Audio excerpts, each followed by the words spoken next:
greedy, barbaric, and completely amoral. But enough about the Minecraft employees. Let's talk about the sinister swine species they put in the game. At the risk of hurting our ratings, I'd recommend looking away and covering your ears now, for you're not ready for the pure animalistic rage of the pig. Oh. Don't worry, they will find you. And they'll what? Invite you to their next rave party? For now, let's find out everything there is to know about the piglins. I think we can all agree that pigs are lovely, and humans are also, well, they have their moments. So how come when we combine the two species, we get this?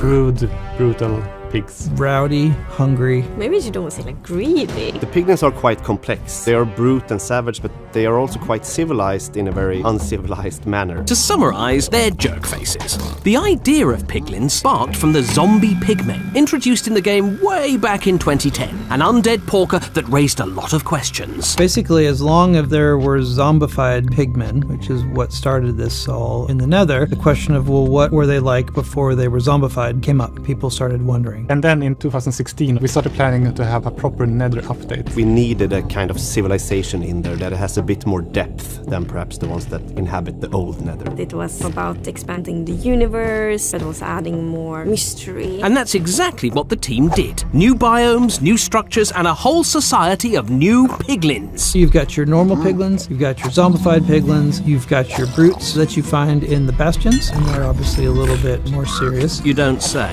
If piglins have a short temper or a short fuse, the piglin brutes have no fuse. They're constantly angry. They attack everything in sight. They are not very delicate in their way of being. They're a bit more like Goodness me, I'm starting to regret inviting them to my hot yoga class after the show. Brutes were actually added just after the release of the Nether update. And they were added in a way to make sure that the bastion still felt like a challenge. The brutes are defending the bastions, which means that I guess they have to be on high alert all the time. Brutes will attack you on sight, regardless of your intentions, just like I will. I mean, just like I won't. Why don't you try and get along with some of the other piglins instead? The normal piglins, they will stop attacking you, they will accept you, if you're wearing anything of gold. Why, how shallow and utterly materialistic. Note to self, don't say that to their faces. Gold is fancy, gold is wealth, and gold is sometimes power. And in the Nether, you need power to stay alive. So we introduced gold bartering, a more abrasive version of the trading you do in villages. And if you're wondering what abrasive means, well, I'm afraid I don't know. Sorry. It was important for us that it wasn't same as trading, because the piglin's personality isn't really that you have like a nice conversation, like, oh, can I get this for 2 emeralds? Like, no, that's not really their style. Bartering couldn't be simpler, which is good because it's my job to explain it, and I couldn't be simpler either. You simply offer your gold to piglins by, well, throwing it at them. Then said piglin picks up the gold, stares at it, how riveting, and then gives you something in return. Sometimes something very useful, like enchanted books, potions, and even ender pearls. But other times... You might not always get what you're looking for, that's for sure. The piglins' rules are there, and you have to adapt to them. They won't adapt to the players. I gave the piglins my entire life savings, and in return all I got was soul sand. True, I love soul sand more than anything in the world, but they didn't know that. When you live in the Nether, sometimes soul sand is all you got. So if that's all you got, then here you go. Yes, but why should I have to suffer? Oh, I suppose living in the Nether is no picnic, unless you like having picnics in lakes of molten lava. Despite the hostile conditions, piglins have done an admirable job of building a society here. But hang on, did they build all these structures, or just take them over? The devs did tell me, but I didn't think you'd be interested, viewers, so I threw their answer away. You're welcome. At least we can say that piglins have been in the Nether for a really long time, and there might have been times in the past where they were a stronger civilization. Trying to think like a piglin, I wouldn't care if I built this structure or if someone else has taken over it. As long as I understand this is mine to protect, I will protect. Surviving in the Nether isn't easy. It's an environment even more hostile than the comments section on my hot yoga videos. Piglins, however, seem to have survived by hunting hoglins for food and leather.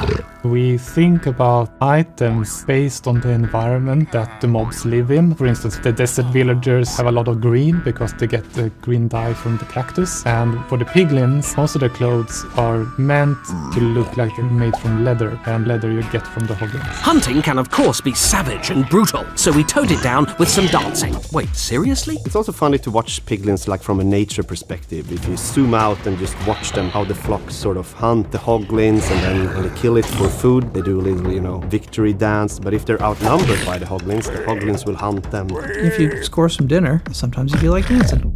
It's not the most important thing, but I just am extra fond of the floppy ears. The work on the piglin started in the work with legends. And in legends, all the mobs are a little bit more chibi, shorter, big heads. And they added the floppy ears, super cute. We did talk about letting hoglins have a dance too. I think we did prototypes for it. When the hoglins outnumber piglins and kill them, it didn't end up in the game. I wonder why.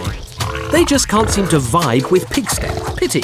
Speaking of music/disturbing sounds, their behavior is very emotion-based. Either they're sort of completely in neutral peace, or they are very aggressive, or they're very happy, or they're bartering with you and they don't like your offer, or they do like your offer. So we have to cover a lot of emotional outlets. Well, we don't have emotions in Britain, so Samuel, please demonstrate these emotions for us. They are at peace, but they're also a bit confused at what's going on. That sort of plays with their maybe not being that smart.